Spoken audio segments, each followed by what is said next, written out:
The rear side of a truck is open. देखो rear side ही होता है पीछे का। And a box of 40 kg is placed 5 meters away from the open end. तो ये 5 मीटर है, वैसे तो सेंटर से लेना चाहिए लेकिन बॉक्स का हम ज़रा साइज मेंशन नहीं कर रहे हैं। The coefficient of friction between the box and the surface is 0.15। Mu दे रखा है 0.15। On a straight road the truck starts from rest and accelerates 2 metre per second square. At what distance from starting point, starting point ये है ना, ये है starting point. At what distance from starting point does the box fall from truck. तो यहाँ से box जब गिर जाता है तो यहाँ से काउंट करेंगे और कितने डिस्टेंस के बाद बॉक्स एक्चुअली गिर चुका होगा। तो एक मान लो a person on the ground, suppose he is watching this from the beginning कि हाँ ट्रक स्टार्ट हुआ और बक्सा सूडो फोर्स की वजह से पीछे जाने लगा, क्योंकि फ्रेम आगे जा रहा है तो ये तो पीछे जाएगा।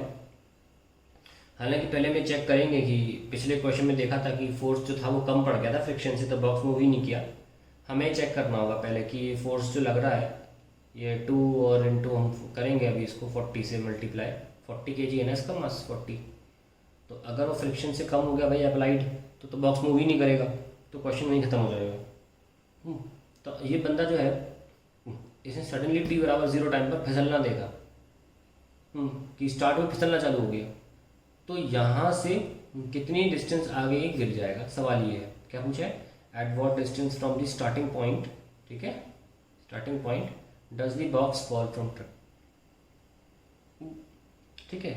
एक और बात ये कन्फ्यूजन होती है कि डिस्टेंस तो ऑलरेडी जैसे कि और what distance from starting point does the box fall. खुद बच्चे सोचते हैं कि सर वो यहाँ से यहाँ पूछा जा रहा है। भाई अगर पूछते तो ऑलरेडी 5 मीटर गिवन है, यहाँ से नहीं पूछ रहे हैं, स्टार्टिंग पॉइंट ज़मीन से पूछ रहे हैं कि ट्रक कितना आगे चली गई होगी उतने टाइम में जितने टाइम में ब्लॉक गिर गया। तो हमको बस ये निकालना है कि ये ब्लॉक जो है ये कितने टाइम में 5 मीटर ट्रैवल कर लेता है। ठीक है।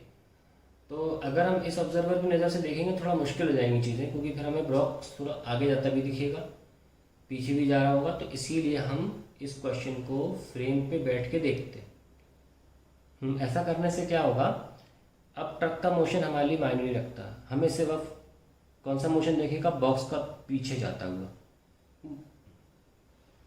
तो आइए देख लेते हैं पहले कि फ्रिक्शन कितना है। अप्लाइड कितना है 40 × 2, इस बॉक्स पे अप्लाइड कितना लग रहा है 80 न्यूटन। और फ्रिक्शन कितना है म्यू mg, म्यू 0.15 है, m कितना है 40 और ये 10, 15 4 से 60 न्यूटन आ रहा है। चलो ये तो अच्छी बात है कि इस बार हमारे क्वेश्चन में अप्लाइड फोर्स ज़्यादा है। ठीक है।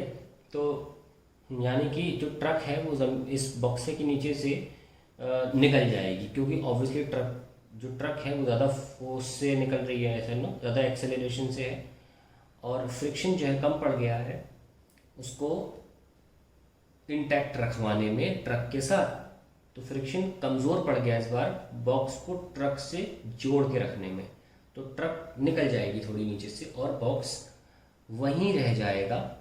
60 न्यूटन काफ़ी नहीं था, लेकिन इस बंदे की नज़र से जो ट्रक है वो नीचे से निकल तो रही है, और इस बंदे को क्या लगेगा, बॉक्स पीछे जा रहा है। ऐसा नो, जैसा हमने आपको एग्जाम्पल भी दिया था जब हमने सूडो फोर्स पहली बार चालू किया था। लेकिन उसमें एक एग्जाम्पल में एक हमने चीज़ नहीं रखी थी, वो थी friction between the box and the floor. चीज़ों को आसान रखने के लिए, ताकि आपको पूरी तरीके से सूडो फोर्स क्लियर हो जाए। यहाँ पे फ्रिक्शन भी है, तो हमें हम exactly 2 metre per second square acceleration of frame इसमें नहीं लगा सकते, क्योंकि अल्टीमेटली इस बंदे की नज़र से बॉक्स सूडो फोर्स से इधर जाएगा, है ना, सूडो फोर्स से।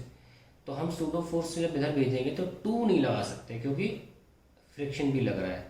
तो हमें इस बंदे की नज़र से किस एक्सेलरेशन से ब्लॉक पीछे की तरफ जाना शुरू होगा, सूडो, क्योंकि अल्टीमेटली सच बताऊं तो मोशन कैसा है, ये ट्रक इस बॉक्से के नीचे से निकल रही है, ये यही है, सच्चाई यही है, पर इसकी नज़र से ये चलता हुआ पीछे दिखेगा।